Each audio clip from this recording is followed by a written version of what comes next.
Hello and welcome to Draw 5 coverage of the Canad Inns Women's Classic from Portage La Prairie. We have Team Tracy Fleury versus Team Jamie Sinclair in a B-side match here. Both teams 1-1.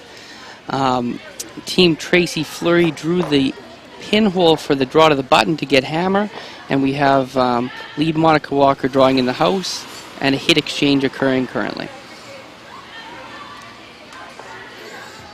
I'm going to be on the stream by myself here, so I'm going to try and not chat for you guys for the whole 2.5 hours, but we'll try and keep it interesting.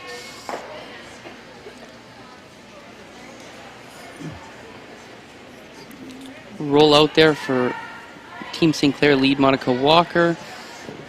It'll be the first choice, and we'll see some game plan here from Team Fleury, and she's marched out for the corner guard right away, trying to create a deuce.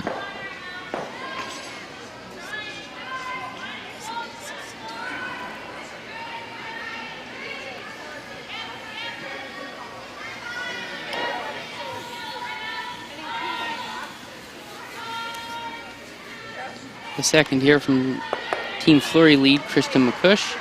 This is a really interesting team. 3 of the 4 of them went to the Scotties final last year, playing with Skip Carey Einerson. In the great shuffle of last off-season, the 3 and the 1 kind of split apart, and they were looking for a new skip, and they managed to snag Tracy Fleury, who's an absolutely fantastic player from Northern Ontario. So she'll be their import at the ridiculously tough Manitoba Provincials. Corner guard was made perfectly, and now we'll see Team Sinclair call for the tight center guard. This is a situation with the 5-rock rule where before Team Sinclair probably would have ran up and peeled the corner, but they can't because of the 5-rock free guard zones. They're forced to play a more aggressive style, and we should see a lot of rocks in play once 2 guards get set up here.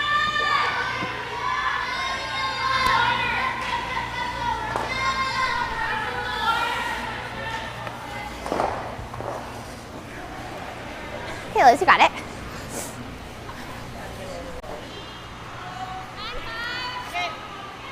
Nice high center, and now Team Fleury is looking for a hit and roll to the corner. As long as they roll about 2 feet either way, they'll have a nice 2 corner guard setup and a good situation to try and put a 2 on the board.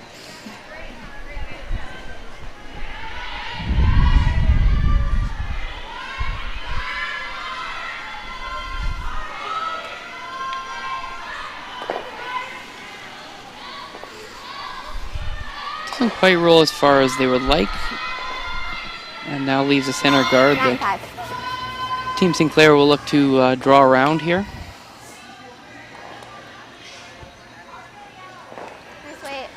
Sarah Anderson throwing the second stones here, a new addition for the team. The team that won the Players' Championship last year included Vicky Persinger in the second spot.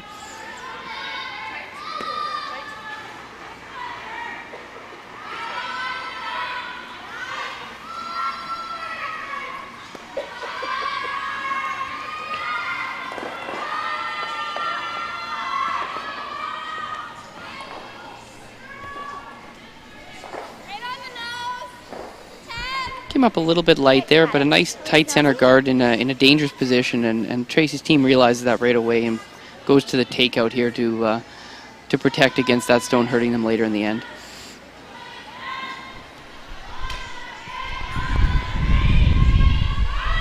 We're seeing a beautiful kind of hybrid approach from Team Fleury. They're playing defensive shots, but setting up an aggressive end.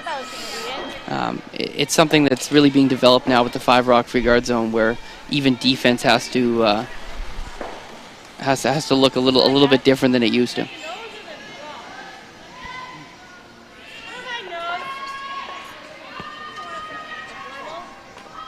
You got this.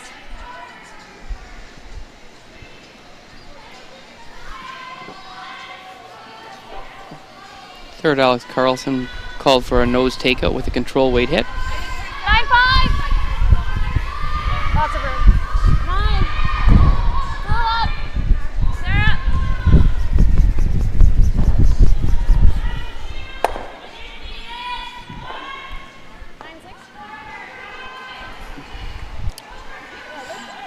hit and rolled away to the corner. And now this is what they've been building for. They've been building to Selena's shots, and Team Fleury is going to look for a come-around draw here from Selena Nijevin. Now used to be Selena Cates. She got married this summer, and her husband is the lead on the Team Jason Gunlickson curling team. So definitely people we spend a lot of time with in the summer. Take a look. Really winged up there for a long time, and now it's going to start curling. Really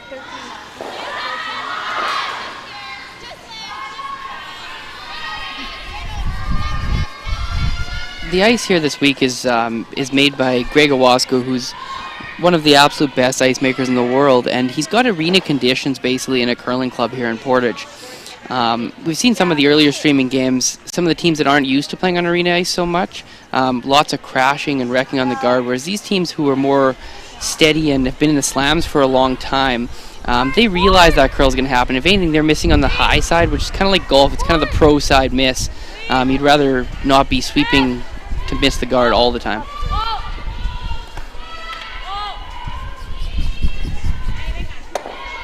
Beautiful little soft weight hit and roll in the first end there by Alex.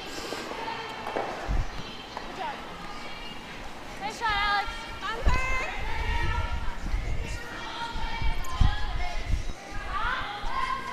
Selena's being asked to chase that mostly buried rock here.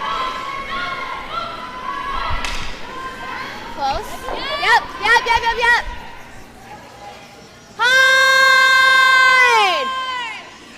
Hide roll, yep.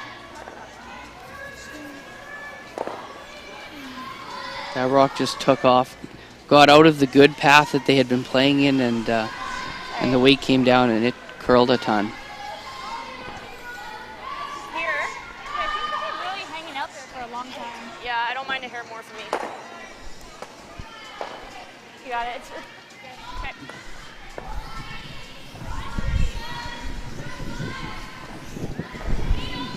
First skip rocks here in the first end of our match. Come right around, top four, top button. A good draw here would really put a lot of pressure on in the first end. Yeah. Similar to LSD? Oh, even slower. Okay. Okay.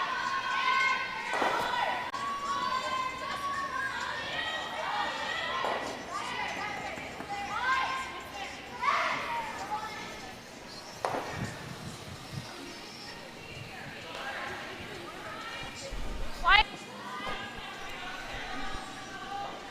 Come on. Monica. Stop. Yep. Hard. Hard. Looks like a good one coming in here. Looking for, yep. Whoa.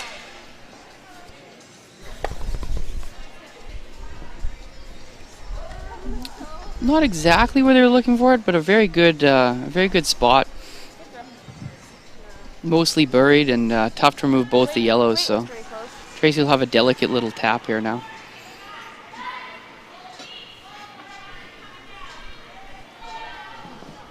Lemon hit. You got it.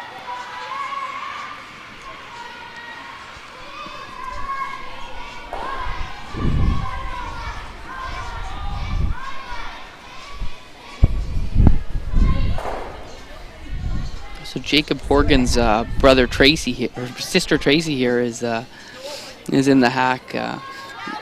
Tracy, her maiden name was Horgan, and they're a family of huge dedication to curling. She played many years with her sister, and her two brothers are currently on one of the best Canadian junior teams going right now. So definitely a big time curling family, and a great pickup for the three Manitoba girls here.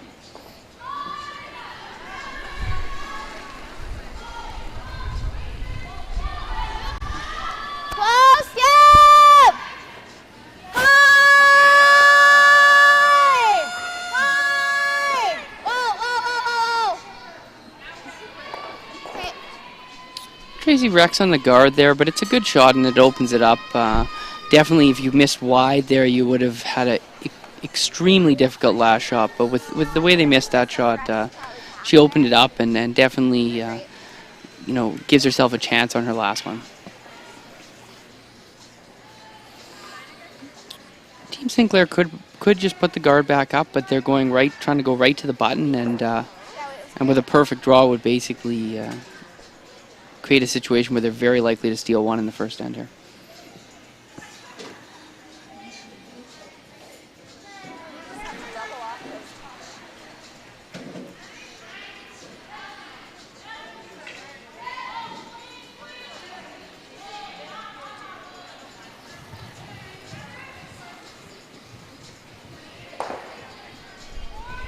Line's pretty good. Yeah, gotta go 6. Yep. Yes, line. Okay, here. Where is it? Whoa,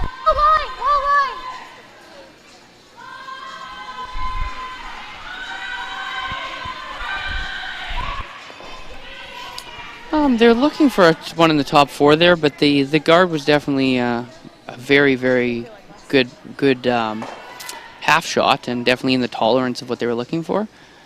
So now a tough choice for Team Fleury. They could either try and play that delicate hit that they just had take off on them, or they could play the out turn draw to the forefoot. Looks like they're going for the delicate hit.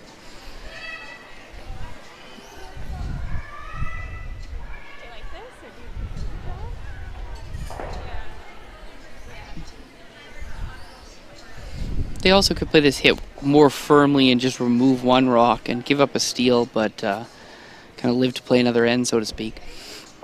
Yeah, same way. Yeah.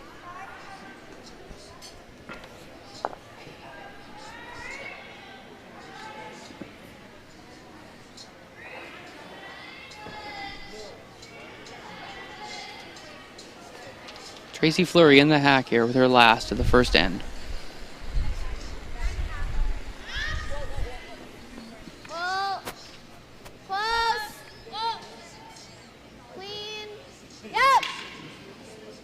It's looking pretty good. Clean. Good. Gotta go. One, please. No mistake, hit and stick for 1 for Tracy in the first end. We'll be right back after a message from Canad Inns and our sponsors. Eat. Meet. Stay. Canad Inn's destination centers are your home for hospitality, with 10 locations in Manitoba and 1 in North Dakota, featuring the finest in accommodations, food and beverage, entertainment, banquet and conference facilities, and so much more. For the best service and best value, your only stop is Canad Inns. Call today at 1-888-33-CANAD or visit us right now at canadinns.com.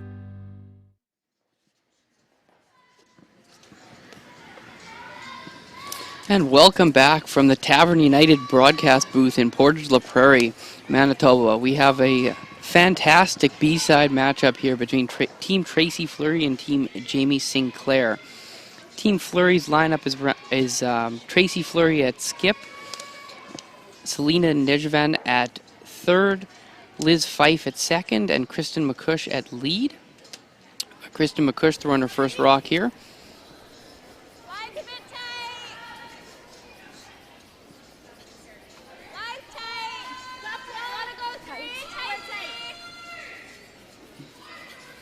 Great sweep here, and it looks like a nice center guard. Team Sinclair has Jamie Sinclair at skip, Alex Carlson at third, Sarah Anderson at second, and Monica Walker at lead. Monica's first shot is coming down here in the second end, and she's going to the open side here to try and drag that play away from that center guard.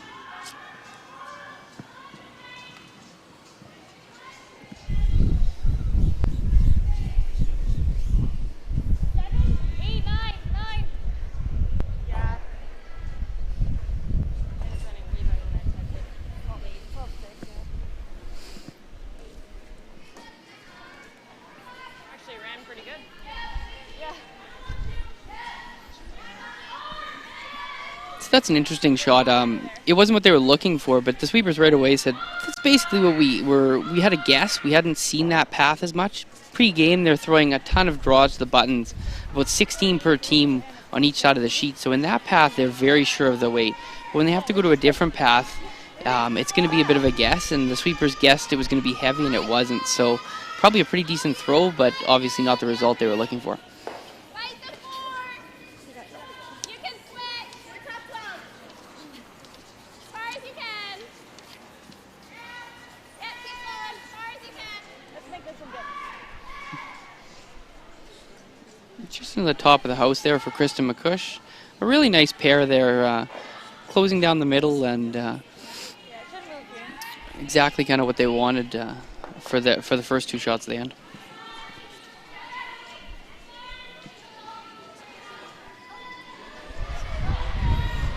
We have some updates as we have 8 sheets of action going on. Most draws here at the Canad Inns Women's Classic in Portage La Prairie.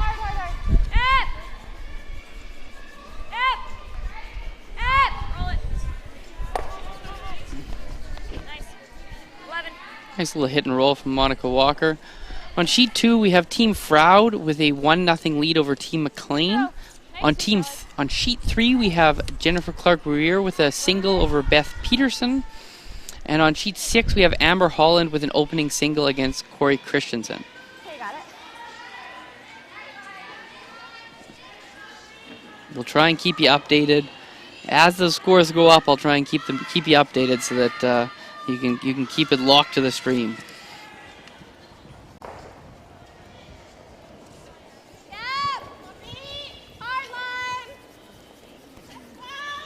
A very interesting play here. Team Fleury decided to switch sides with the draw, and the corner guard probably played a factor, but when they switched sides, I think they got into a new path, and this rock just got eaten up by the fresh pebble.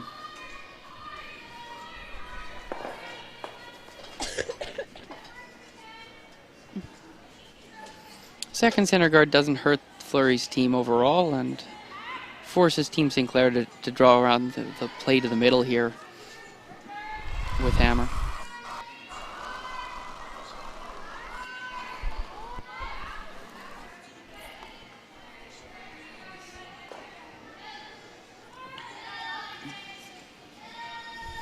Looks like a nice draw. They're sweeping it in here.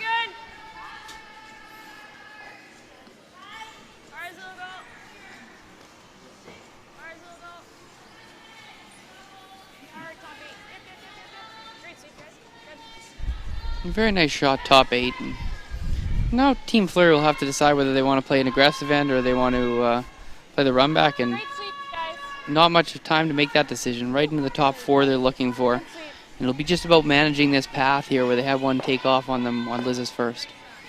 It stayed on that corner guard for the longest time. I was surprised. Just to update a couple quick scores. Team Kawana from Japan got a 1 on Team Flaxey in the first end, and Team Robertson got 1 on Team Roth from the United States in the first end. We are seeing some lots of singles out here after a lot of crooked numbers yesterday in play.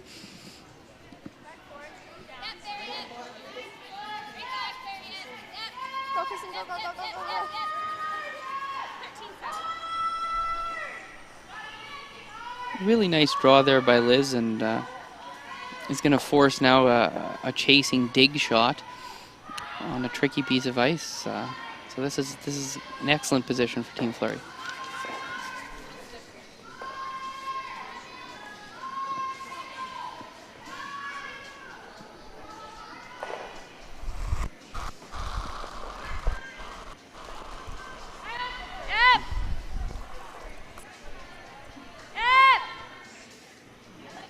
Big sweep here from Carlson. Gotta go, yeah! Hard! Hard! Hard!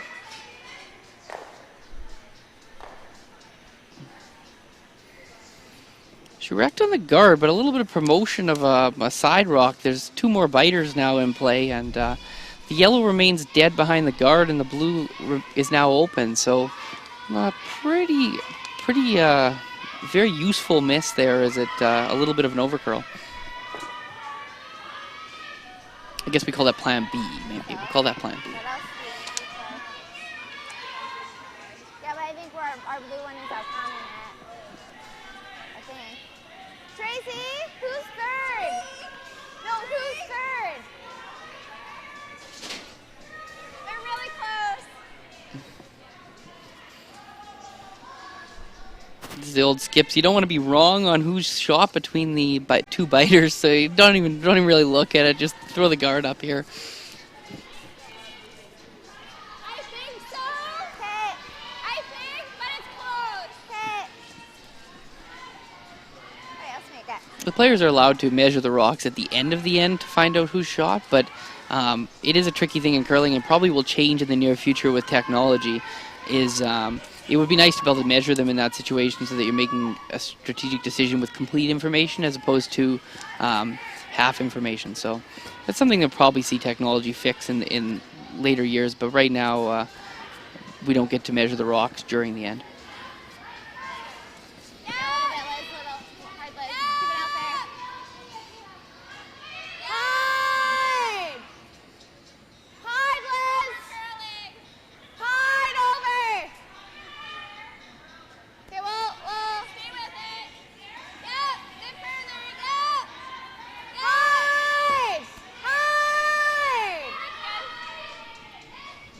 I believe they may have left a port here. It'll require a higher weight takeout to keep the rock straighter with all this curl on this great ice. But that's what they'll be looking for here.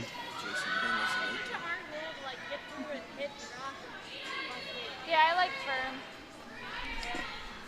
They realize that their other yellow is quite buried behind the guards, so even if they were to roll out here, as long as they make the removal, they'll be in good shape.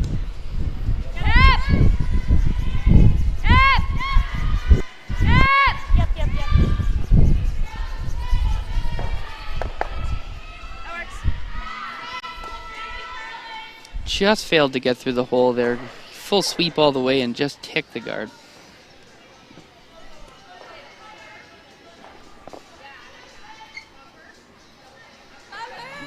This gives an opportunity for Team Fleury and Tracy right away realizing that they can switch gears here. They think that they're lying first and third. A hit and stick would have them lying 1, 2, 3. And, you know, more going for a force now than a steal.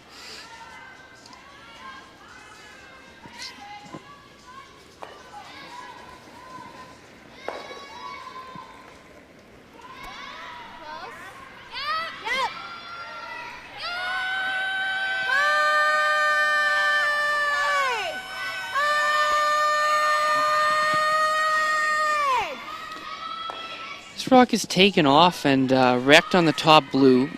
Fortunately, they wrecked thin enough that they still kept the blue in play and in the house.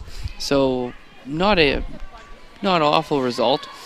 This is one of the toughest things when you play on arena condition ice is with the long practice. The middle of the sheet, kind of 1.5 to 2 feet away from the center line, for the first 2 or 3 ends is really fresh and will just curl a ton. Once it gets a little bit of play, it'll straighten out actually. So that shot was extremely difficult, even though it looked pretty straightforward in your normal curling league.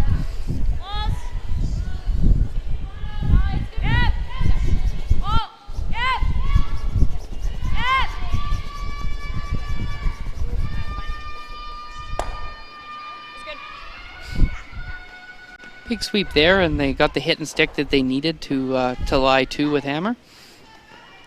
Team Jamie Sinclair's third, Alex Carlson, with a nice one there.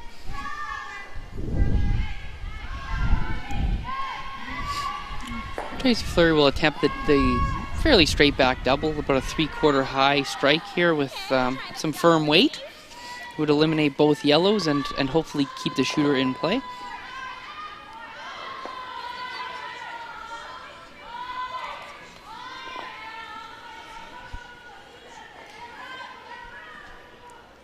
They're going to go for the double hard here, but hit and stick's not a bad result. If they were to roll out and only eliminate 1 yellow, 3 would be come into play.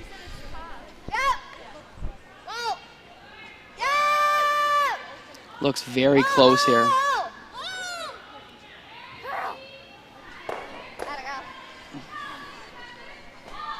Beautiful double takeout and stick by Tracy Fleury. Good line call from Selena. Looked like it was going to be close all the way. Nice shot, gotta go. Hey. Get a time on that? Yeah,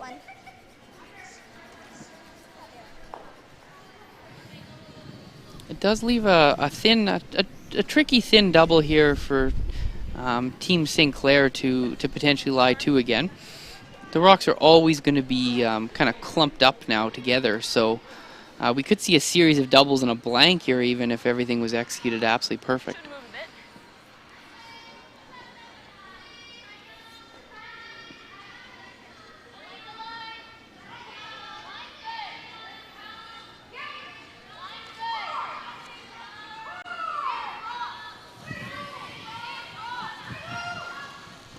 Balls. Yep.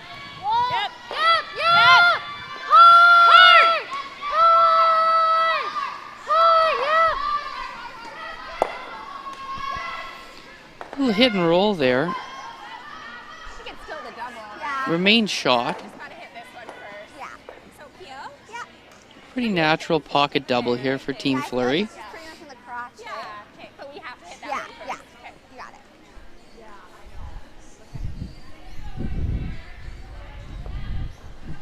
I think this is a really interesting pairing with Selena and Tracy both being very positive and happy and bubbly personalities almost at times.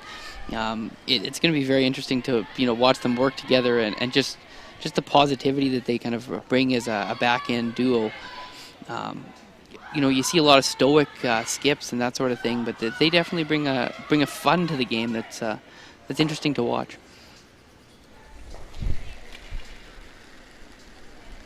Tracy Fleury here playing a big peel double. Hard. Hard. They're on the sweep early with Kristen McCush. Hard. Hard. She looks like maybe removed both rocks. I don't have a perfect overhead there. The shooter bounced out of the house. So it's either going to be a hit for two or a blank attempt. Again, we can't measure that rock as players during the end, so we have to just make our best guess and go from there. You think? I don't know. I think it's out. Sarah's definitively stating it's out, so usually if you got somebody doing that, you just go with it, but it's always a tricky decision. Feel out, yeah.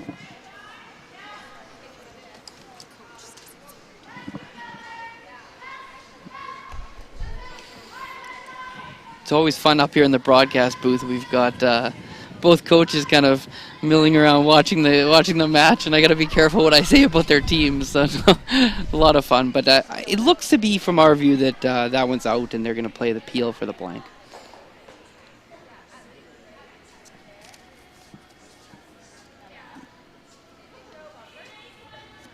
Yeah.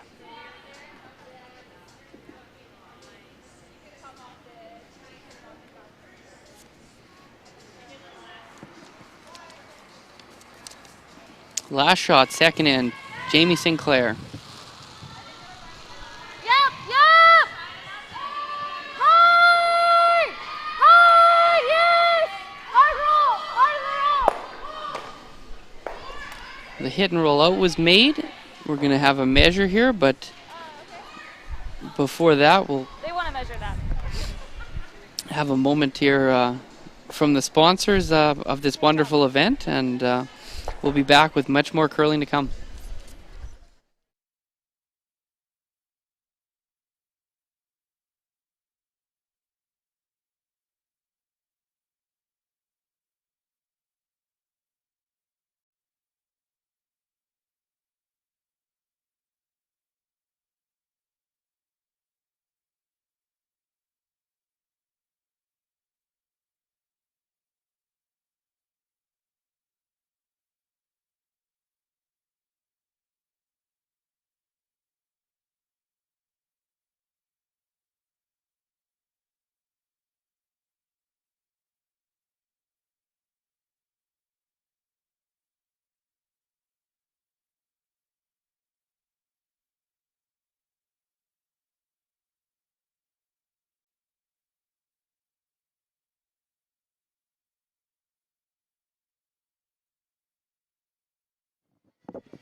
And it was the blank after the measure. It did look pretty comfortably out, but that was a blank. So Team Sinclair will retain the hammer in the third end here. It's a 1-0 lead for Team Fleury. Some quick updates on sheet 2. Froud stole one to go up 2-0 on Team McLean. And that's it for the second end update so far. Do you have a 14 there then?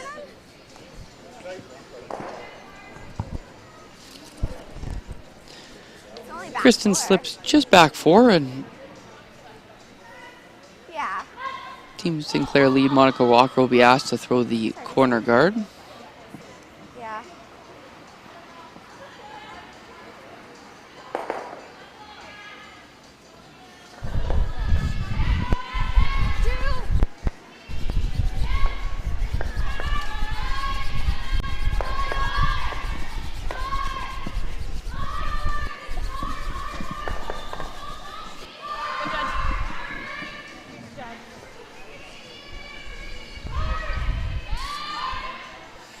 Perfectly executed corner guard, and now Team Fleury will go back to playing a center stone. It's just a constant battle early in the end with the hammer team trying to drag that play to the corner and the non-hammer team trying to drag that play back to the middle. It's close. Wait's close. Halfway tight. Wait's good. We're tight. Saw some wonderful execution. There was about 5 or 6 rocks in the house at one point, and we ended up with a blank last end with a whole bunch of doubles made. So Atta girl. a lot of firepower out there between these two teams, and the ability to make those big weight doubles. Yeah, we're all on the same page. Yeah.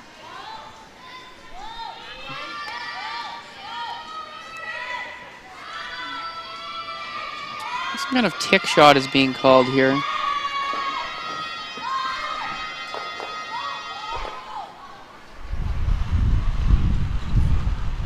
They cannot remove the tight center blue guard, but they would like to move it to a different location. Right now it's in a dangerous location for them, for the yellow team. Sarah! Anything? Yep.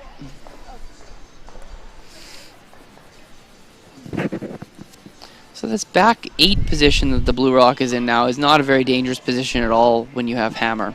Whereas that tight center guard was something that you kind of, as the end goes, are often going to regret having there. So that's why they played the shot that they did there. Okay. Got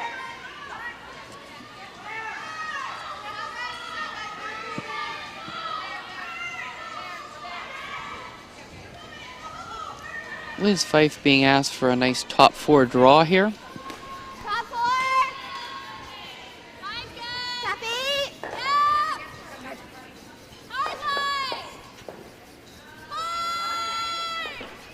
It's really curling here. Go, go, go. Okay, that's not bad. 15. Okay. Sweet. She ends up back with a center guard, which is, again, a plan A.5, we'll call it. Yeah, like run that. Or this way and run into that. Or Jamie, this and roll. And roll that way. Well, you're just gonna go into the side of ours. Yeah. Firm.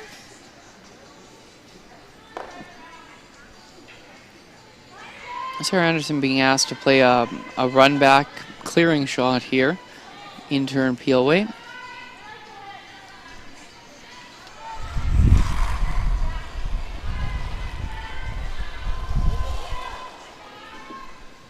Oh, yep.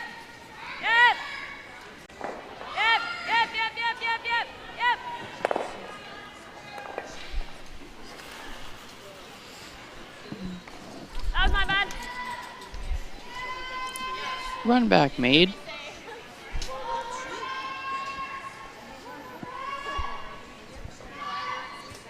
I don't know either.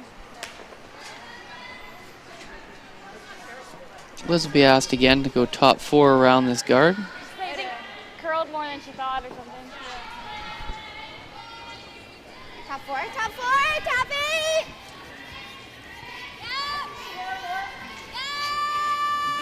This Fleury team has been doing a lot of great sweeping here this game.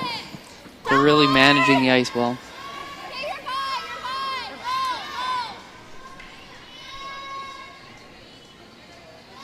fine. Good. She won. We have an update with a 3-ender for Team Flaxey to take a 3-1 lead over Team Koana from Japan. Similar situation now as Sarah's being asked to play a run back, but now it's a yellow rock that her own that she's promoting, so a little bit more chance for a positive result.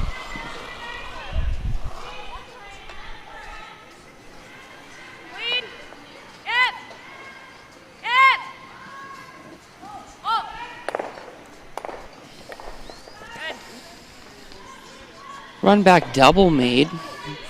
Still blue line 1 and throwing. Here in the third end of a 1-0 lead for Tracy Fleury in this match. Third, Selena Nigovan is in the hack here, being asked to throw a nice top house draw around the yellow center guard.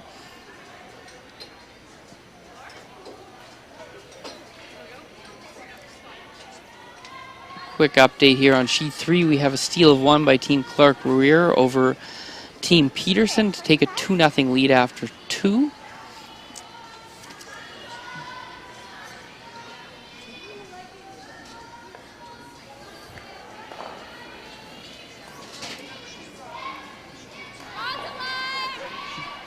We have 8 games going on at this draw, and all the teams are 1-1, so if you did well yesterday, you got to sleep in, I guess. Go, Kristen! Hard! Hard, Kristen!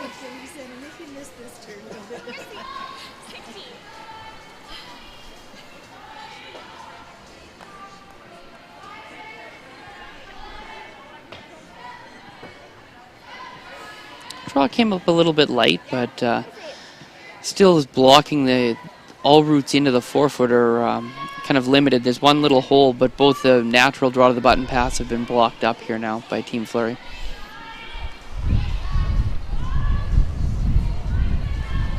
Alex Carlson's looking to play a draw through that mentioned small port into the 8-foot, 4-foot area.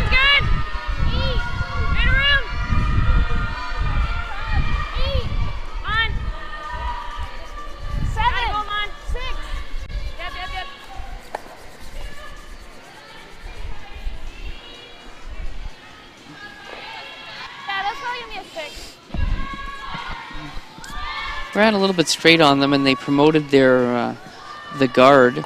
So Team Sinclair's lying second shot, and Team Fleury looks like they're going to play a takeout and roll behind the pile of center guards.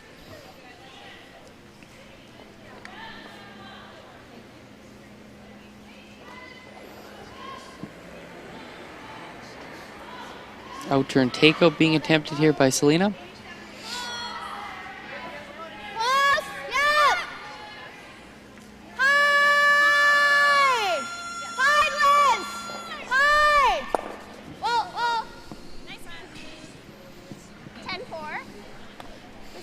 Perfect roll being made there.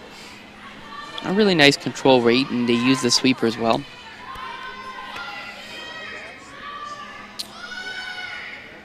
Straight back run back will now be attempted by Alex Carlson. It's only about 2 or 3 feet apart of separation, so a good opportunity to make the run back and potentially even stick one buried.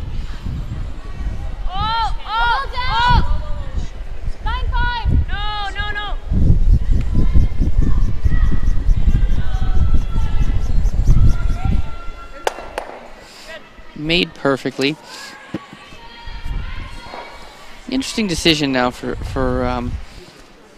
the Fleury team. They might switch gears and play back to playing another offensive shot. I just slid slow. Yeah, it should be nice. Quick update as they discuss here. Team Barker got 3 in the second end to take a 3-1 lead over Team Auckland in the playing the third end here now. Team Holland stole 1 to take a 2-0 lead over Team Christensen playing the third end. Yeah, it is. It is. So now they're going to go a little bit wider than they've been. So this path usually is a little bit slower, and we'll just see huge curl late, as it gets near the far hog line.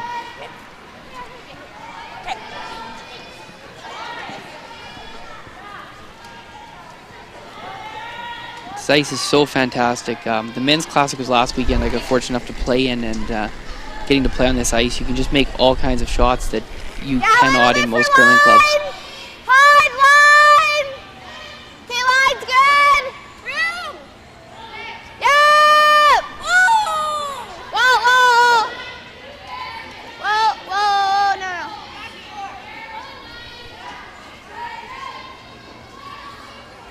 Okay. 13-8. That rock is buried by more than half a rock extra, so no removal on it. Okay, sorry, Tris. That's okay. Very nice shot by Tracy Fleury. Got it.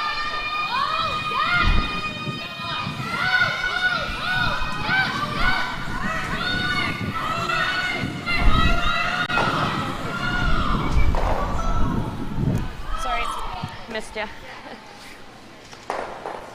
Still pretty stiff out here? All right, right on T is good. Or just above.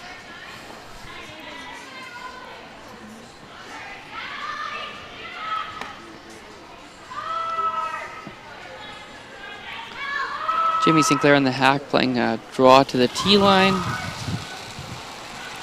Had the opportunity to go to school on Tracy Fleury's last shot. Yep.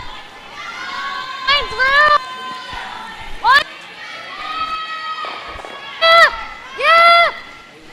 Hard. Hard. Yep. Roll off. Take it off. Yep. Take it off. Get the roll. A little bit light, and she'll wreck on the guard, blocking the whole of that out-turn side. Double tap. Yeah. Well, then they can. But yeah, they have two They have taps. 2 taps. I just don't think we can get another one No. in.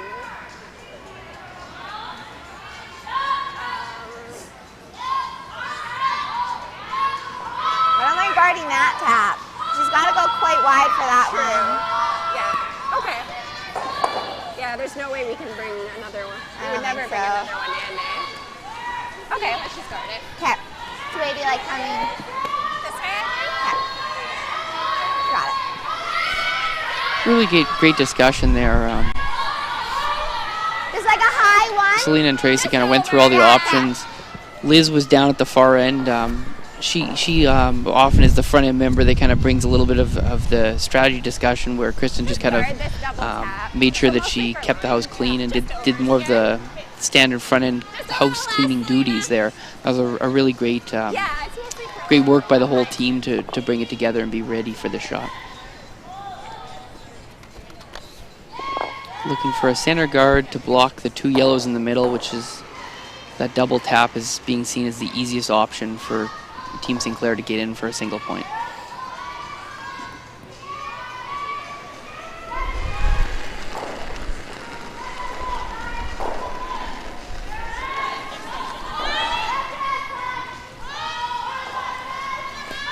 Okay, right here. Make sure. Hard. Hard, Liz. Hard, you got it. Hard. Hard, Liz, go. It's going to be very close to getting over. The line's good, but Oh, man. stopped just on the hog line. So they'll have to remove that rock.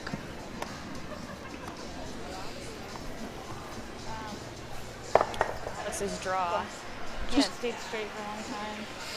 Just a quick update on sheet 7. Team Robertson with a steal of 1 to go up 2-0 on Team Roth. Playing in the third end there.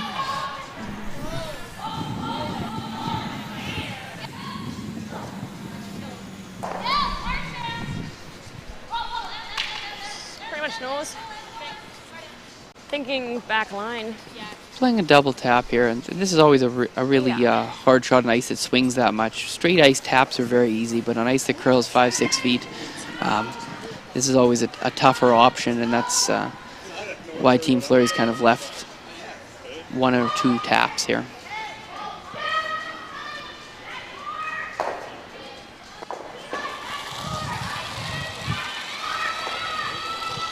Jamie Sinclair's last in the third end. Yep! Yep! Hard!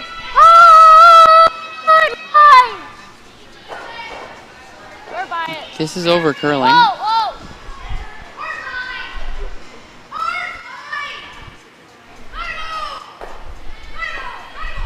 It will be a steal of 2, I believe.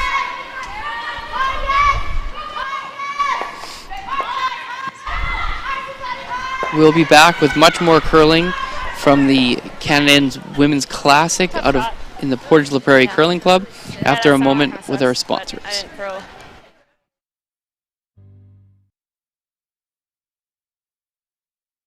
Eat. Meet. Stay. Canad Inn's destination centers are your home for hospitality, with 10 locations in Manitoba and 1 in North Dakota, featuring the finest in accommodations, food and beverage, entertainment, banquet and conference facilities, and so much more. For the best service and best value, your only stop is Canad Inns. Call today at 1-888-33-CANAD or visit us right now at canadinns.com.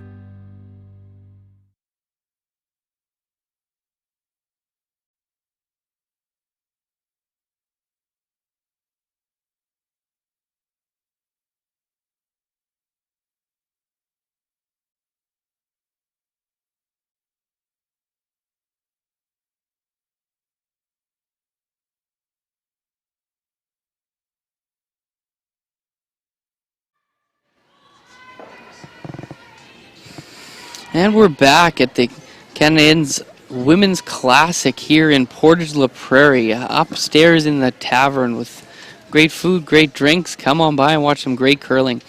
We have a steal of 2 there for Team Fleury and a 3-0 lead heading into the 4th end over Team Sinclair.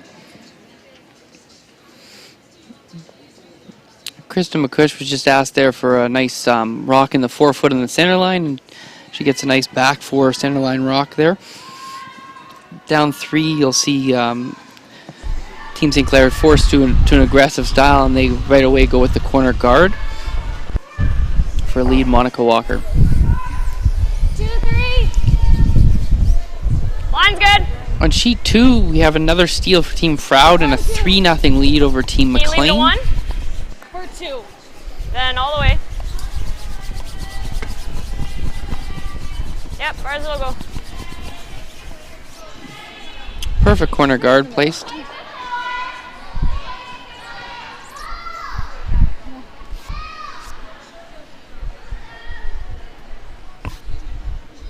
She adds more. They'll look for another rock into the center here now. We needed to pick one earlier.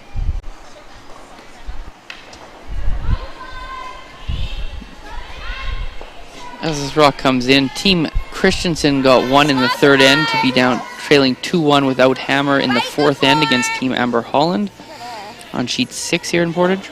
Getting better, just fighting for. Looks like a nice draw into the middle here by Kristen again. 14-5. With the 5 rock free guards on these the placement of these lead stones is so vital. The team chasing with hammer has the option of playing a second guard, but if you have 2 real nice ones in the top 4-foot, back 4-foot here like Kristen set up, it's scary because the Fleury team can always switch gears and just guard and go for another steal. Line's a bit tight. Line's good. 7. Big Line's sweep good, here guys. for Carlson and Anderson. 5. Top 8, top 8. Line's good, line's good, line's good. 4. Yep. Well, this is Good. up and end with perfect lead play. Everybody's made exactly what they're looking for, and Team Fleury is going to throw up the center guard. And even with a 3-point lead, with the new rule changes, you know, maybe at the end you can play defensive, but this early in the game you have to keep playing aggressively. Quick update here as Liz throws Peterson team on sheet 3. Got a 3-ender to go up 3-2 on Team Clark Weir after the third end.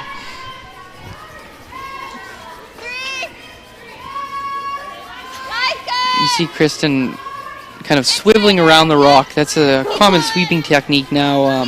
The mixed doubles game has led to a lot of that, where people realize that instead of switching sweepers you want to use like was commonly done, you just get the close sweeper to the rock to just kind of swivel with their leg position and continue to keep the rock propelled, but also get the rock to curl more.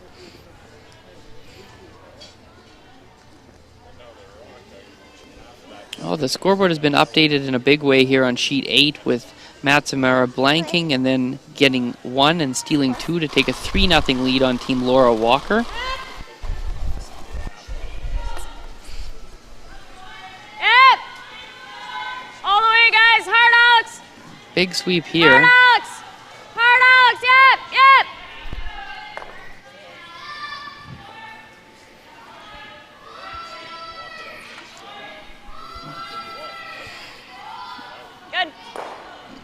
Good weight control there to remove the guard, but also keep the shooter in play. It was too close, yeah.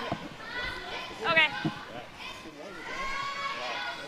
Oh, here. You got it. Liz will have to chase out in the wing here, which gets Team Fleury away from that aggressive center guard they were playing. So it's kind of a little bit of a change in how the end will play out. 8-5. Yep. Yep. Big sweep here. Nice hit and roll into the 8-foot to lie 3 here for Team Fleury. Playing the 4th end with a 3-0 lead for Team Fleury. Quick update from sheet 7. Team Nina Roth with a deuce back to be tied 2-2 versus Team Darcy Robertson, now playing in the 4th end.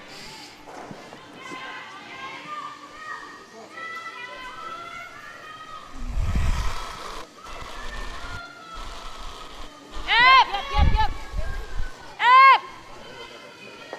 Gotta go. Big sweep again here.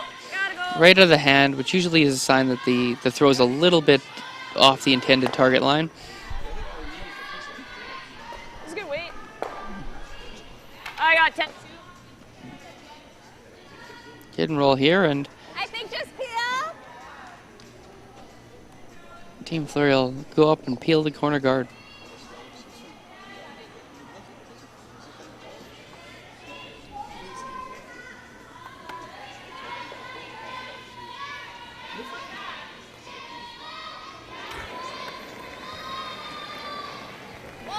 Whoa, no, Christina lost. Clean. Good peel here from Selena. 8-5. Last year I got the opportunity to do a little bit of practicing with Selena, and she's just a fantastic thrower of the rock, and her line of delivery is great, all those things, but it's very funny because she's a very small person, and she comes flying at a hack, and I think she's throwing a huge weight peel, and it's just normal. So she's definitely spent a lot of time with trainers in the off season, that sort of thing, to build up the power to be able to throw those peels effortlessly. For a smaller frame than some people would have. It is really heavy, yeah.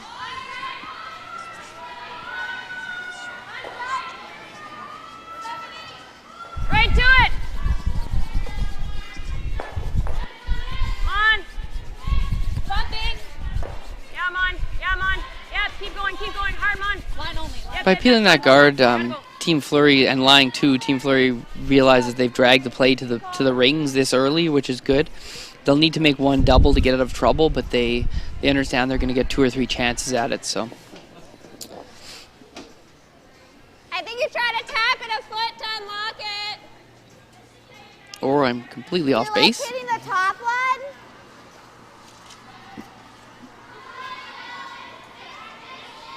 Okay. Try to roll in front of this one. Yeah. Okay. 10.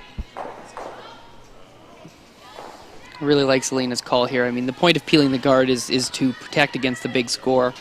and then to switch back on the next shot and bring 3 or 4 into play seems incongruent, so I like this call.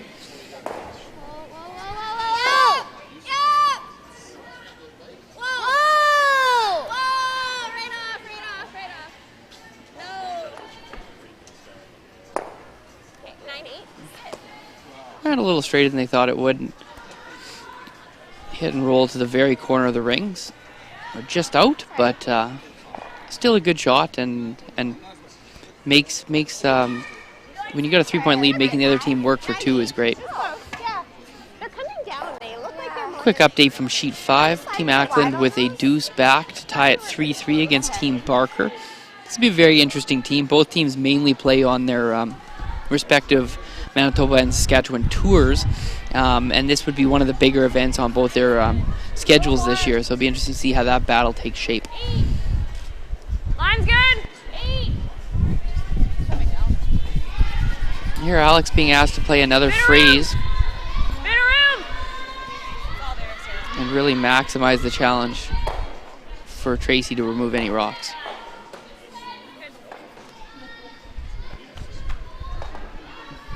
Good judge. So slow. Yeah. Very sneaky good result. That the biter of Selena's that Selena rolled over to the back left side of the sheet here, or just outside the house. That's a potential jam here. So Team Flurry has to be very careful. There's a potentially a double, probably not fully remove it, but she could bump both yellows for sure. But she could also fail to remove one even with a pretty good throw. So a tricky spot here.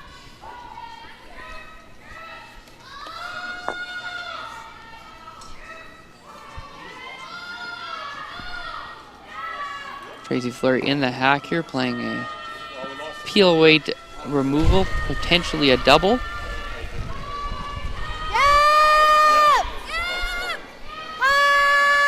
Early yell from Selena.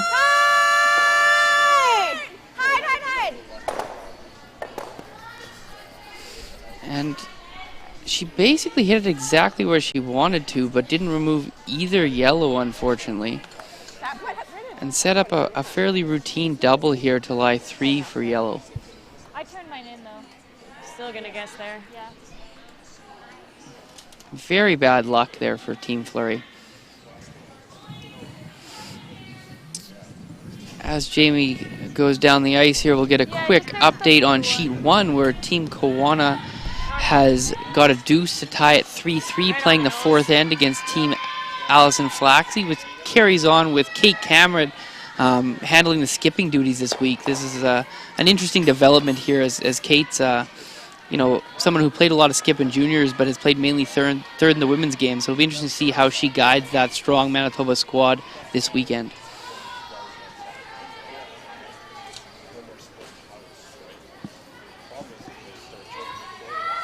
Here's Jamie Sinclair throwing a takeout. It's curling early. Yep, come on, go, go, go, go, go.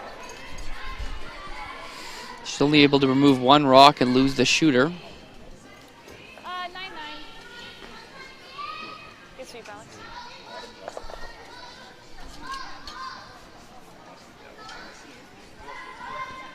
That was a huge opportunity that was not capitalized on fully. Tracy will attempt a hit here in the wing and stick to lie 2. It's probably likely that a double will remain for a deuce, but she's just trying to make sure that she forces the other team to make that shot and potentially make them hit the second shot rock first. So if they were to miss, it would at least result in a steal and a 4-0 lead.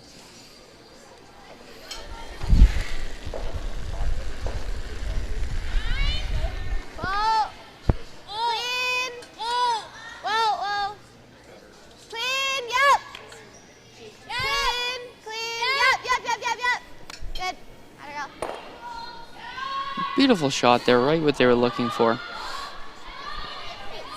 They'd seen one with Liz's earlier, so they had pretty good confidence in the ice, but that's always a tough, a hit and stick wide on the house is always a tough shot to make.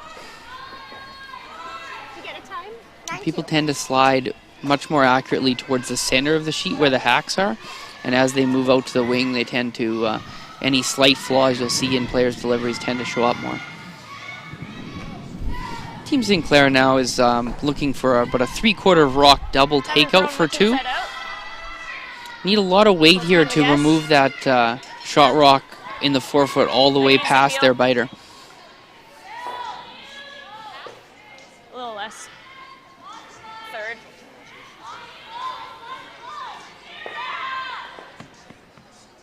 It's a very tough shot. You may see them just play for 1 if the score was different, but 3-0 down, they have to take a chance here.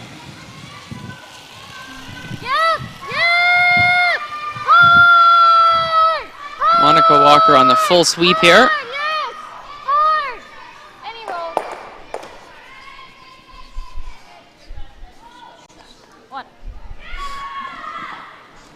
Doesn't quite roll far enough, and it's a steal of 1 and a 4-0 lead for Team Fleury. We're going to take a very short break here from the Canada Inns Women's Classic, and we'll be back with a ton more great curling after these messages. Eat. Meet. Stay. Canad Inns Destination Centers are your home for hospitality, with 10 locations in Manitoba and 1 in North Dakota, featuring the finest in accommodations, food and beverage, entertainment, banquet and conference facilities, and so much more. For the best service and best value, your only stop is Canad Inns. Call today at 1-888-33-CANAD or visit us right now at canadinns.com.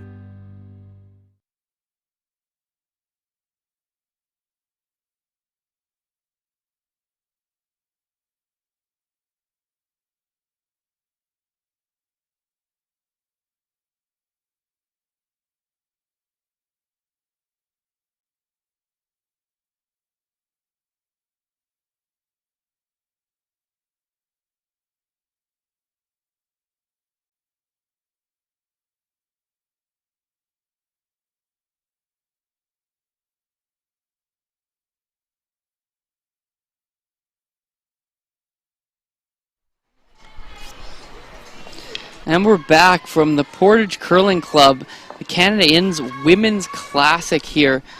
We've got a battle between Tracy Fleury and Jamie Sinclair.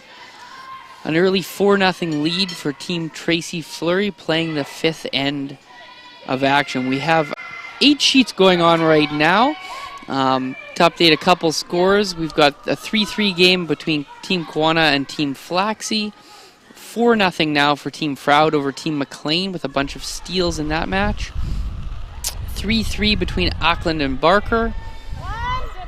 2-1 between Holland and Christensen. 2-2 between Roth and Robertson. And a 3-0 lead for Matsumura over Team Walker. Alex, if you can.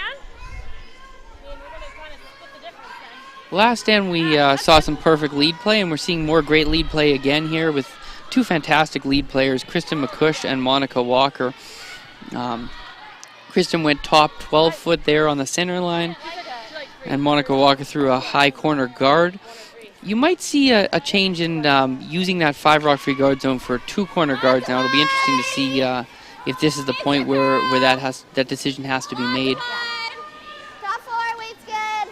It's a battle. In the sport, we're seeing with the new rules of the 5-rock free guard zone, which allows the Hammer team 2 guards before the other team can start removing them.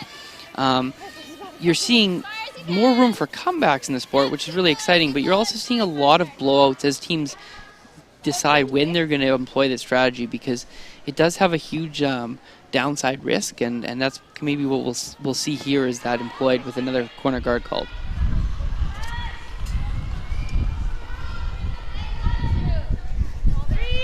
Line's good. Room. Looking for a tight corner guard around the other corner guard. Really tight, 3. Slow down. It's got a lot of room. It's close to it. No, it's good. If you can. Yeah. I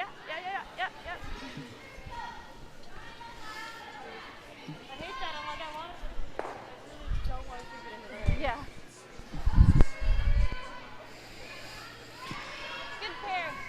Last year, you would just see Team Fleury walk up and peel a corner guard, so they're going to be forced to play another rock into the center of the house. Lots of line. Needs to curl. Whoa! Back 8. Kristen. Back 12. Through. Go, Kristen. Go, go, go, go, go, go, go, go, go. Trying to sweep to curl to make some contact with their own, and that's what they do. 13. Something that's still relatively new to the sport is players have finally realized that you can, if you could make the rock go straighter, you could also make it curl. So they employ one sweeper from the side that they want the rock to go, the opposite side they want the rock to go to. So we saw Kristen sweeping from the left side to get the rock to turn to the right as it's being thrown.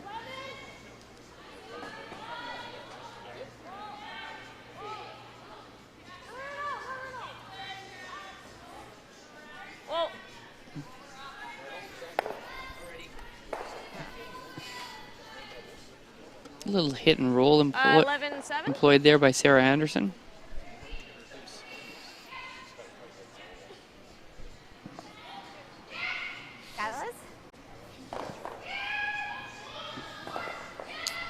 Hit and stick call here for Liz Fife to lie 3. She wants to stick the rock to keep dragging that play away from those 2 corner guards that eventually Team Sinclair will have to try and utilize to score 2 or 3. 9-5. Oh,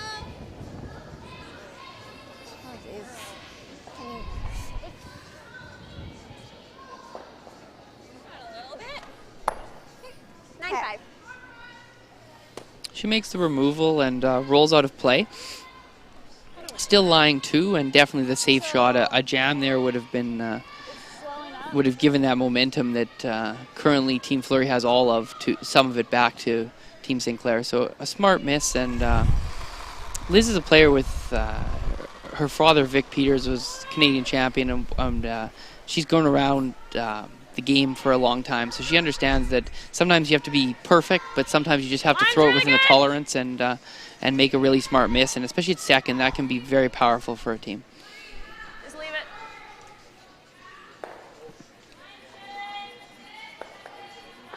That's good. Good call. Good. Sorry. Came up light there on the come around attempt.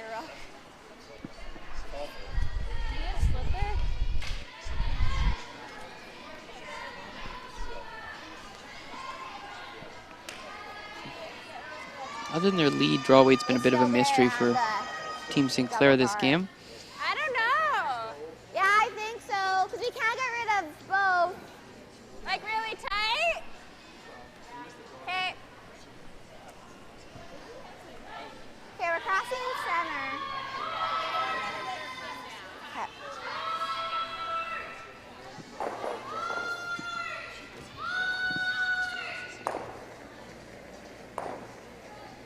With 3 corner guards, it's just too many to try and remove, so Selena Nijerven's being asked to just pile another one in the center and keep dragging that play to the middle. Just a guard. Switch.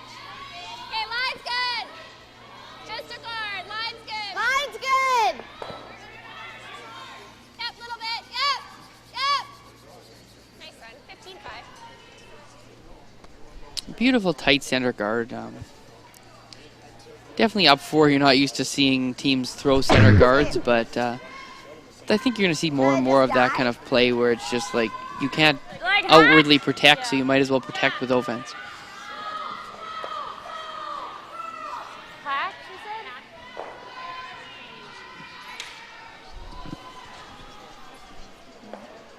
said? Opportunity here for a nice soft weight removal of that top 8 rock and bounce behind the corner guards. Probably need a nice hack weight. It's a little down. Easy hack. Yep. Hack. Yep. Hard. Hard. Hard. Yep. Hard. Works. Great shot there, but managed well with the sweeping. Nice way to just move it back without even removing the rock. Unfortunately, kind of rolled into the hole, so Team Fleury will be able to play a solid weight hit on that rock. Do you like hack? Do you like bumper or hack? Bumper? Yeah, I think so. Okay.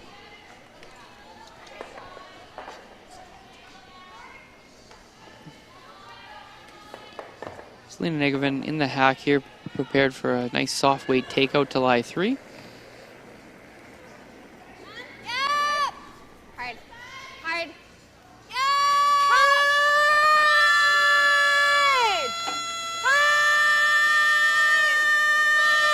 Hard! Hard! On it right out of her hand, and that rock just warped towards the center guard.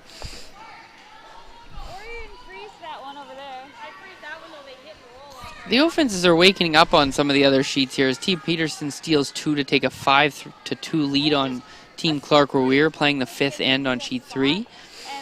And Team Matsumara steals another 3 to take a 6-0 lead on Team Walker out on sheet 8.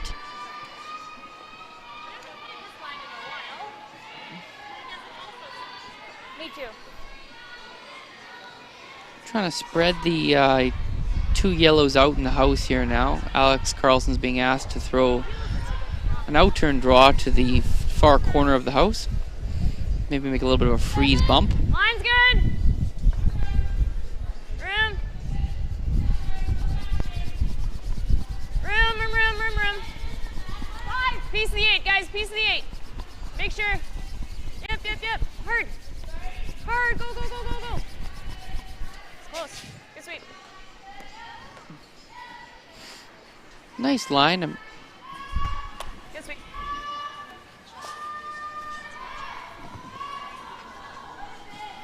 Came up just short to be lying 2, but still a good shot, as there will be an opportunity for a little promotion, hit and roll kind of shot for a 2 potentially later in the end. Okay, 9-5. Little flop behind center. Sheet 7, Team Roth with a steal to take a 3-2 lead, playing the 5th end.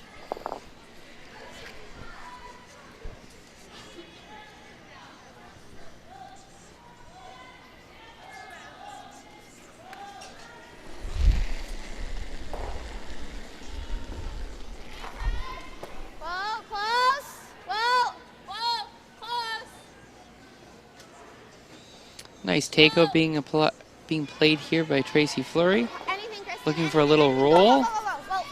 Atta girl. And she makes a absolute beauty there.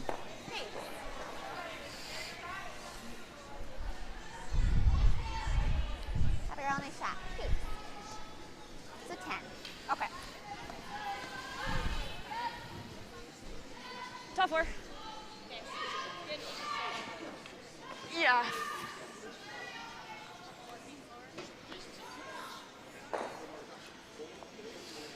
Looking for a top 4 draw here around the middle. Try and set up a skip's deuce. They also have that yellow where they could play a promotion, yellow onto blue, and roll the shooter to the middle to potentially get a 2 or a 3 here on the last one. That might have been a good call here as well, but the draw will work. Line's good. Yeah. Yep.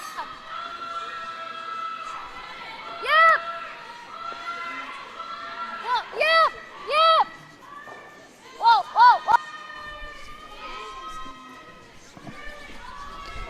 Looks like a beautiful draw behind cover, just behind the buttons. So Team Fleury will have an opportunity here to follow it down and position a rock in a great spot for a steal. Throw control and you get a draw. Like on my regard there. Yeah. That was a 14-1 with a bit of sweep. So right on tee is great, but better to be a little short than Mount Soft. Right.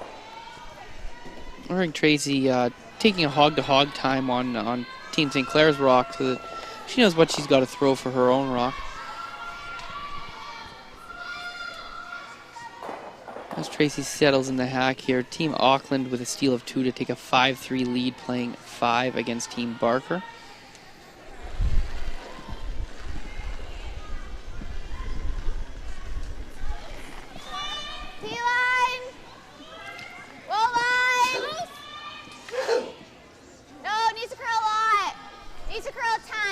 Sweepers seem to like the It's way getting better. Stay close.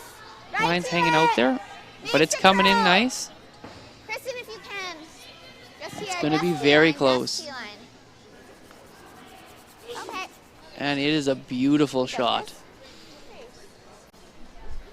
May have left the smallest area for a little tap, but absolutely beautiful shot. I think it'll be pretty dead in the house. Yeah. They'll have to play a little. Once we can of it.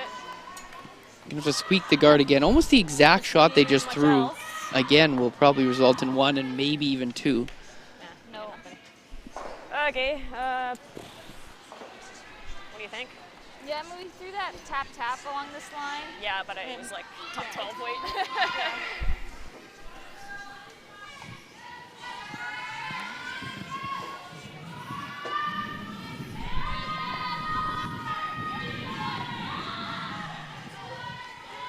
Try to get as much to nose as we can. Like hack weight. When the other skip's playing well and you're chasing the game here down 4, you end up with extremely high degree of difficulty shots, and this is what Feel like Jamie Sinclair faces here on her last in the 5th end.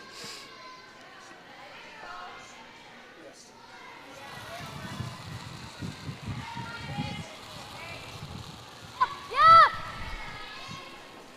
Hard! Hard! Whoa, we're on the guard. We're on the guard. And this one is all over the guard and will be a steal of 1 for Team Fleury and a 5-0 lead here after 5 ends of play. We have a special guest joining us for the next end, so definitely stay tuned. You might hear some cool things about fitness and curling, and you'll be back after a brief break for our sponsors.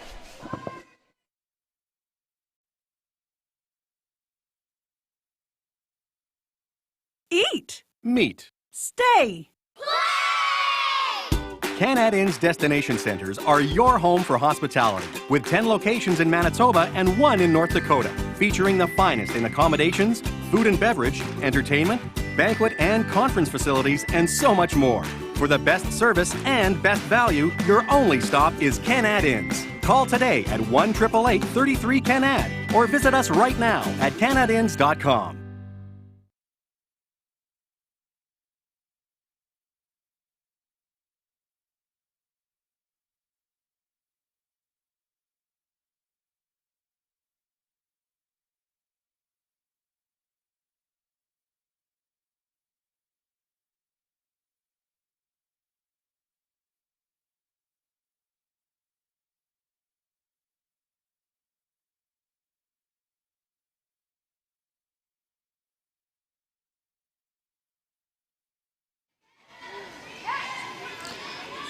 Okay, welcome back to the Canad Inns Women's Classic from Portage La Prairie, Manitoba.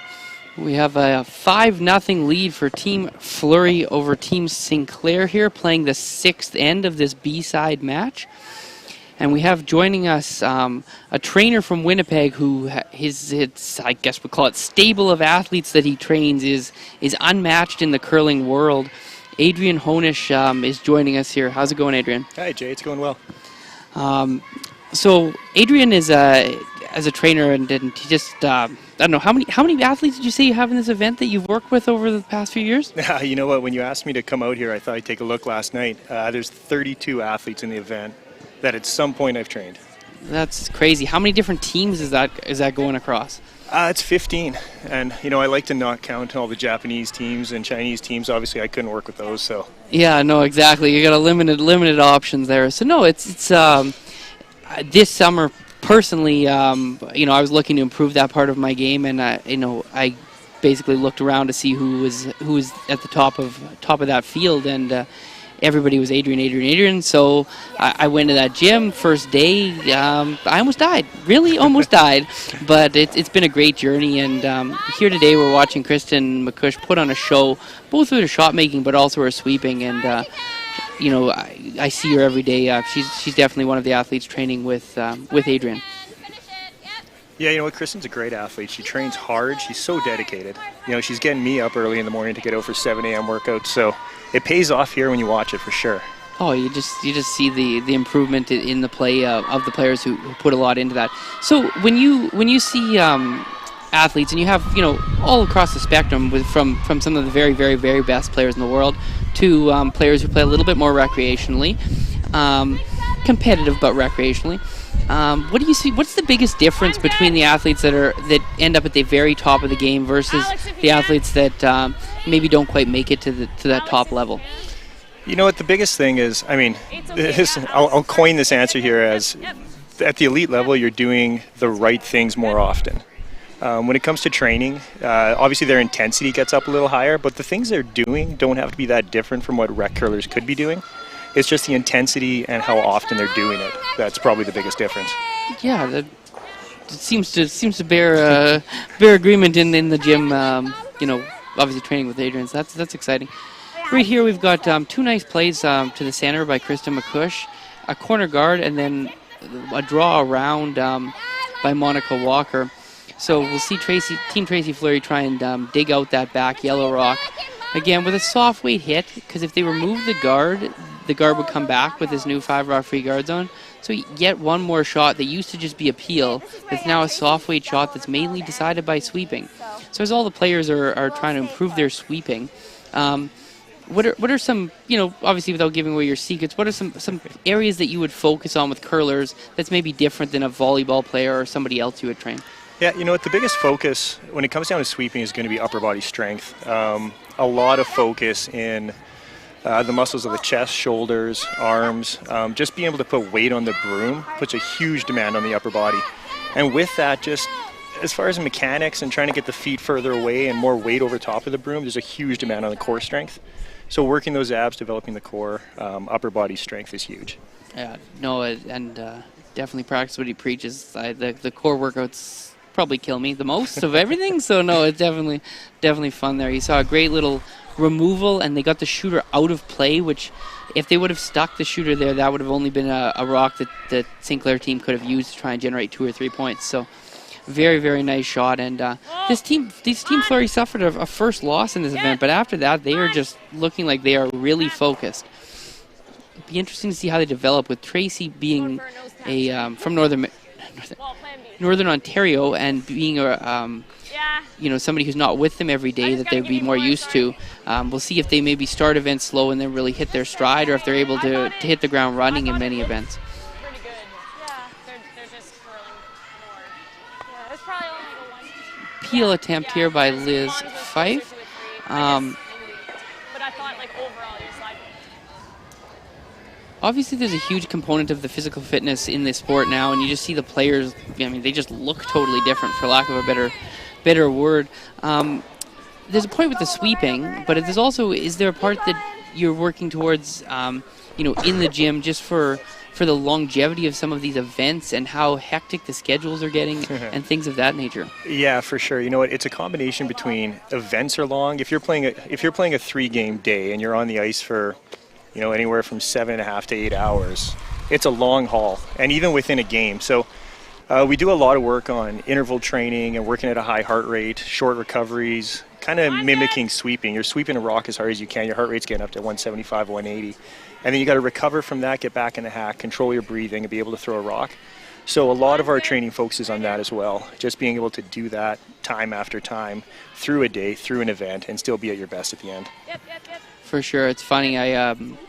Our team added Denny Neufeld this year, who's been a long-time, member of Adrian's group of athletes he works with, and just the level of physicality he brings to the sport was different. Like, it's not like we weren't athletes, but Denny brought it to a whole different level. And it's funny sometimes, we've had a tough 2-game day, a lot of sweeping, whatever, and I go look at him and ask him how you feeling or whatever, and he just laughs at me. He's like, after Adrian, the curling is the easy part. Don't worry, Jason.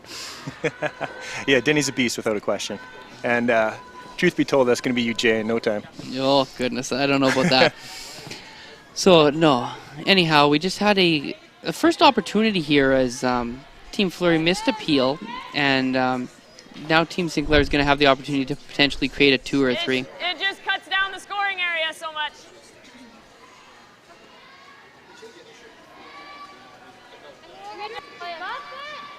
This is going to be an interesting situation. We'll see if they have a little team discussion or if they just have it from the other end here. Yeah, I agree. Yeah, that's my now. They kind of got two schools of thought. One they're thinking we don't want to bring the play to the middle, and I think down from the far, and they're realizing that 5-0, we just need any rocks and play is a good rock and play for us kind of thing. So trying to create a 3 out of thin air here. Line's good. 8. Line's good. Bit of room. Bit of room. So as the season lengthens, Adrian, Really good. Sarah, how are players like? What are players going to have to do? As before, it was kind of like, try and maintain maybe during the season, and then build up some strength in the off season. If we get to the point where the top teams are basically not having an off season or having no more than maybe 45, 50 days off, how is that going to change the landscape of the of the training of the sport? It definitely adds a challenge for sure. Like most sports, traditionally, you have that long off season. You have the advantage of training through it. Curling's is getting shorter and shorter. You got to make the most of what you have for an off season. But like Denny said, sometimes the curling's the easy part if you train hard in between. So when teams get back from an event, you might get one day off, and then we're back in the gym, and we're usually pretty recovered and ready to hit it pretty hard for a few days before they got to get back to the next event. It just comes down to maintaining a bit on the road. When your team takes off to the Slam next week, you guys will probably get a couple workouts in while you're there, just to maintain. So when you get back, you're still feeling good. Yeah, for sure. That's definitely a challenge of balancing it all, and as the sport moves towards a more semi-professional CFL level sport as opposed to more of an amateur sport that it came from, it's interesting how these teams have to deal with all these challenges, and it's great when they get to hook up with leaders in their fields like yourself, Adrian, to help them through that process, because the players don't have much other way of knowing that. Line's good. Yeah, for sure. It's definitely important to make sure you're doing the right things. Doing just training to train and doing the wrong things can also hurt you. So you gotta be careful with what you're doing and when you're doing it. Right to it, Mon. Yeah. Beautiful little freeze played by Alex. Alex had a really nice game with her draw weight and set up some opportunities that they haven't always been cashed in here, but she's definitely been putting the most pressure on the Fleury team here. Tracy's going to try a little soft weight hit and roll underneath the blue top 12 one. Anything on the high side would jam and potentially not remove the yellow rock, so just got to be hit it on the nose or on the low side, as they would say.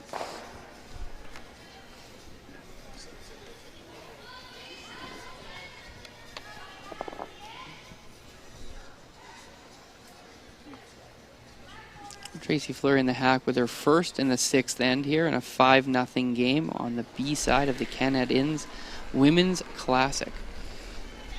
Yep. Liz Fife on the brush right out of the hand. Hard. He's bending towards the guard here. It's going to be very close.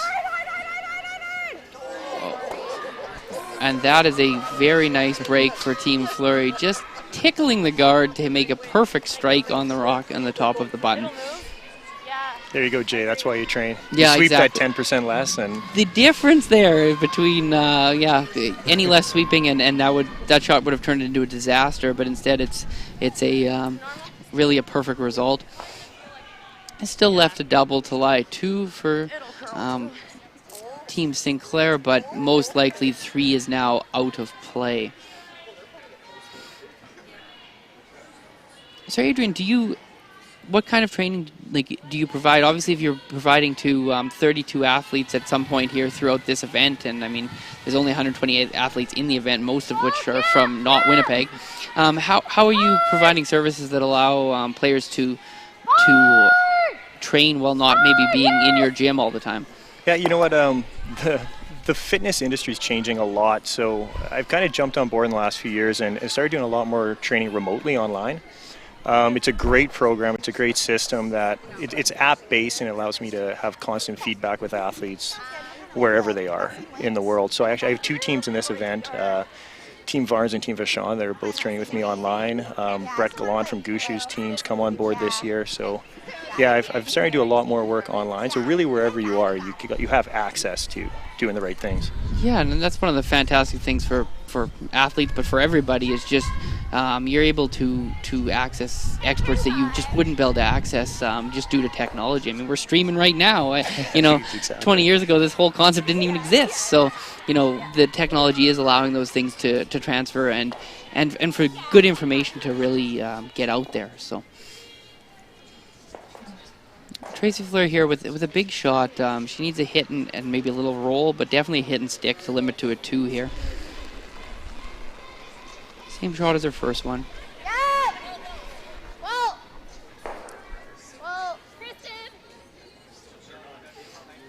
So you see Kristen here sweeping hard to get the curl on the shot.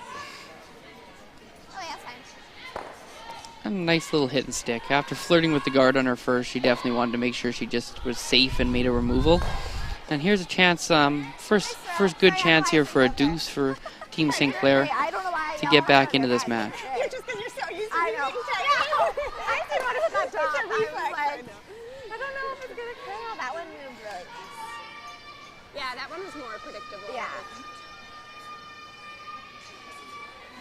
Last shot here of the 6th end. Control weight hit, in turn takeout. Must stick fully in the 12-foot or better for a score of 2. Yep. Whoa! Whoa! Whoa! Yep, Mom. Monica Walker trying to get the curl that's needed. Hit and stick for 2, no mistake. And a 5-2 game now. Team Fleury getting the hammer for the second time only this match, going into the 7th end. We'll be back from the Canad Inn's broadcast booth in the Tavern United after a message from the sponsors.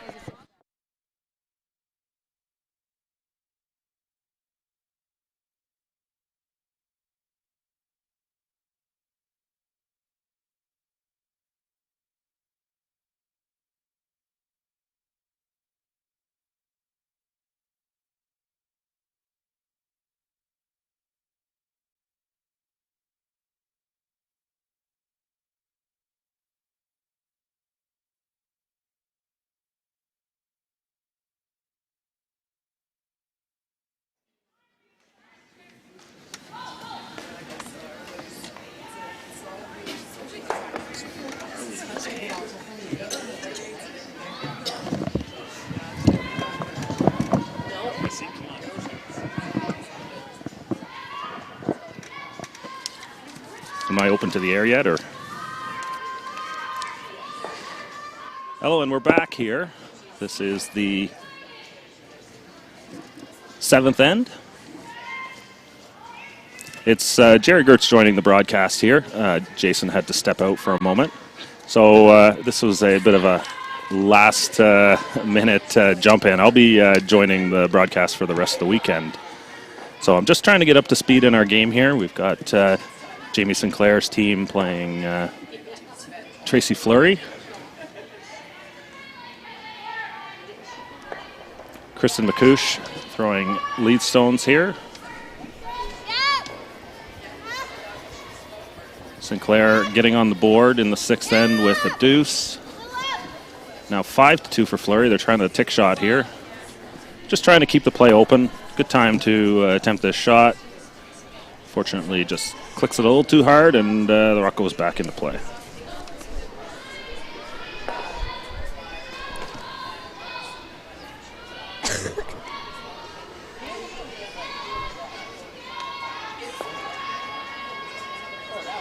It didn't come down though, at all.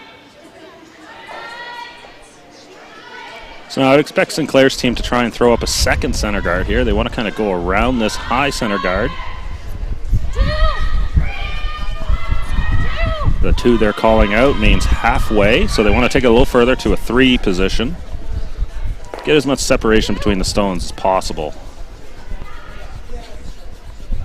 Split center if you can. Gotta go. Gotta go, gotta go, gotta go. Good sweep.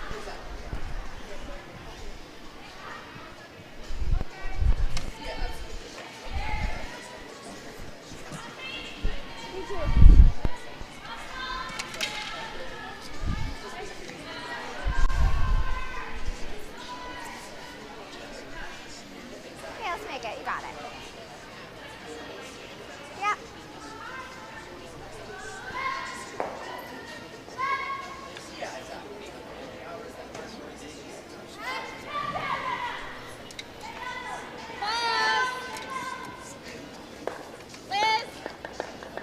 So McCouche with the attempted tick shot again. Doesn't hurt to give this a try. Unfortunately, this is not going to turn out very well. Hi, Tris. Yeah. Yeah, get it out, but not out. Hi. Whoa, whoa. I don't know. Just got caught in between there. Had Tracy Fleury swept that all the way out, the yellow stone would have gone back into play. Probably in a better position for the double peel. So she really should have taken that all the way out. Just something, a little bit of being unsure there just caused them to leave that hanging on the back. So for Sinclair, they've got two center guards. Now they're going to try and go around with Taylor Anderson here.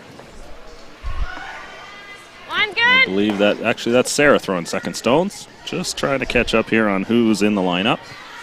The Sinclair team is actually a 5-player squad. Alex Carlson at third, Sarah Anderson at second, and Sarah's sister Taylor is also playing as well as part of this team. So they've been mixing and matching this season so far. Add enough.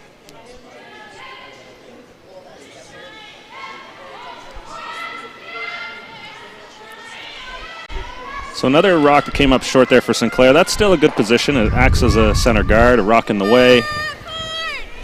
Liz Fife with the attempted double peel. And noses the top one, but does remove one stone out of play here. At this point, up 3 with the hammer, with 2 ends to go. Just removing single stone every time you throw is going to be a solid result for the Fleury team. So again, another attempted draw around the center guards. Make it good.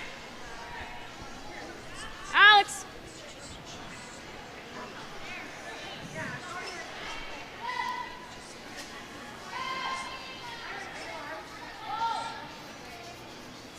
A little bit deeper this time. Slides back 4 foot.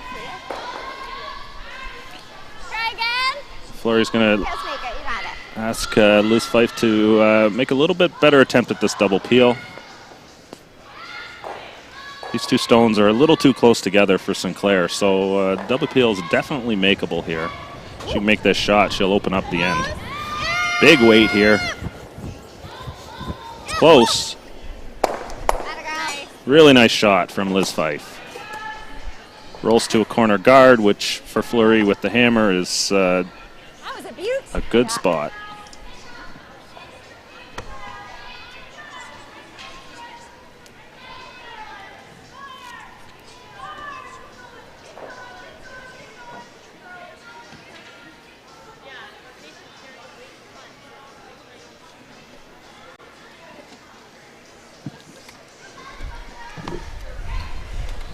Looks like Jason has returned after just throwing me to the wolves here.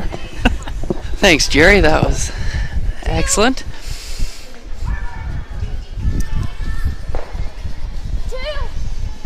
Playing the 7th end, 3-point lead for Team Fleury here. So, yeah, pretty comfortable position for this team. Yeah, they got to be liking the situation. I mean, even a steal of one's pretty good here. So.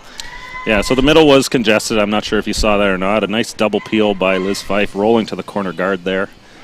And so, that sets up the end really well for Tracy and her team here to kind of hold this lead. Liz Fife's definitely been the key to the game here in most of these ends. She's really done a great job making her shots and just putting a lot of pressure on Team Sinclair, and it's been leading right all the way to the scoreboard for the most part. Yeah, I'm actually really excited to see this squad come together this year. I think Tracy fits in really well with this former Anderson squad, and I think the type of game Tracy likes to play, put some rocks in play, throw lots of draws, fits this squad well.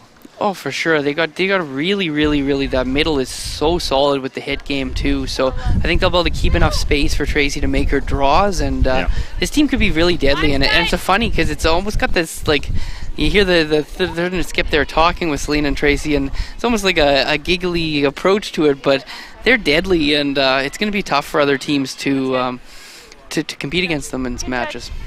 Yeah, I don't know if, whether it was kind of like whether people felt that they lost a little bit, but I think the style of play fits and will actually they'll be a force to reckon with here in Manitoba.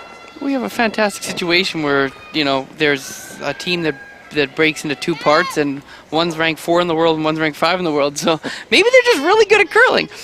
Yeah, it's, of course, the Anderson team, which we saw yesterday afternoon, they're going gangbusters so far. I feel for the rest of the Manitoba teams who want to win a heart and get to the Nationals. Yeah, it's definitely not an even field. There's probably 15 teams in Manitoba. The whole Manitoba Provincials probably would win some of the provinces and territories. So it's going to be tough in the women's side. It's always a tough province, but a little bit extra this year with some imports coming in. You bring in a player like Allison Flaxey to come skip a squad, and it's going to be very tough. Yeah, they're almost a little bit of an afterthought, unfortunately, but another team very strong. Allison won a slam a couple years ago, so she's definitely shown her merit there, and then Kate Cameron and the rest of that team. Yeah, so speaking about that team, we've got to get a little update going here. Team Koana's up 5-3 playing the 6th end without hammer against Team Flaxey. Team Froud is on the steal train, everybody. This is 6-0 with 5 straight steals on Team McLean playing the 7th end. That Froud team, I don't think many people have heard of them, but they played the B Tour in Ontario last year, had a lot of success, and now they're pushing the envelope a little bit. So, good to see them having some success out here and playing pretty well. Yeah, good to see them out here. We've got a center guard up and high enough up and a little bit off of the back 4-1, so I think we're going to see Team Fleury here with her first rock just chase the back one. As long as she removes it, it caps a steal of 1 at max. So a little bit of a scoreboard play probably here as well. On sheet 3, just to get across the sheets here, it's a 7-3 lead for Team Peterson playing the 7th end. Yes! Looks like a nice controlled weight hit. They're kind of off and on here. Hard! Going pretty hard. And she's got a nose hit. Little roll, perfect. Yeah, just getting it off that center line is good enough for Fleury. I think Sinclair should really just ignore that stone at this point. Just draw around and cross your fingers and hope. Yeah, that guard's going to be so high, and just seeing the intern here, so there's going to be a high % chance that even if you make the shot perfectly, you end up giving up 2. But down 3, you got to take your chances for the steal and hope for the best. For anybody watching at home, this is definitely the right side to make this draw around here. They're looking at throwing the out turn. Ideally, you probably want to show a quarter stone here. Yeah, a little bit on the out turn side would be ideal. The only thing with this unbelievable ice made by Greg Owasco and his team here in Portage, and with these arena conditions, is that oftentimes playing the out turn on a curling club, you'll leave it open, half open on the high side. With this huge swing, it's almost more likely that you leave it open on the low side here with an over curl potentially, just with the massive amount of swing. Yeah, you got to try and miss that guard by that guard's not even a play. You got to miss it by a foot or two and let the finish happen at the end. For sure. So a couple more updates as well. We've got Robertson playing USA's Nina Roth. Roth is up 4-2 there, looks like, playing 6. Looks like 6 has been posted, not hung yet, though. On sheet 6, Amber Holland, looks like they are done. Was up 6-2 over Corey Christensen, so looks like Holland gets the win there. That's kind of mentioned here. The beautiful draw to the top 4 foot, but just with the huge swing, they weren't able to keep it directly behind the guard, and with this a little bit of it showing on the intern side and the massive amount of curls, Tracy gets to play almost the exact same shot here for a little hit and stick for 2. Yeah, almost no risk here. There's no jam likely, although you could over curl this and still jam it, and which is not impossible on this ice. But yeah, it's you really got to. It's all about rock positioning on ice like this. You have to be very good. Clean. Clean. You're fine. Clean. Whoa. Clean. Sorry. Good. And no mistake here from Team Fleury with another 2 and a 5-point lead going into the last end, and we see handshakes, and that's a final 7-2 for Team Fleury over Team Sinclair in this B-side match. That'll propel Team Fleury in farther along in the B bracket and drop Team Sinclair early to that C bracket with now on their last life. Yeah, we'll have to just rolled into Manitoba this morning, arrived in Winnipeg at 9:30, so I'm going to have to get myself up to speed with the bracket, the draw, and what's all going on here.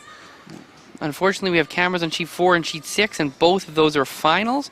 So we are going to be wrapping things up from the Canadians Center. We hope you join us again at 1:30 for some fantastic curling action. And feel free to check out the sport live at the Portage Curling Club as we continue to broadcast the Canadians Women's Classic from Portage.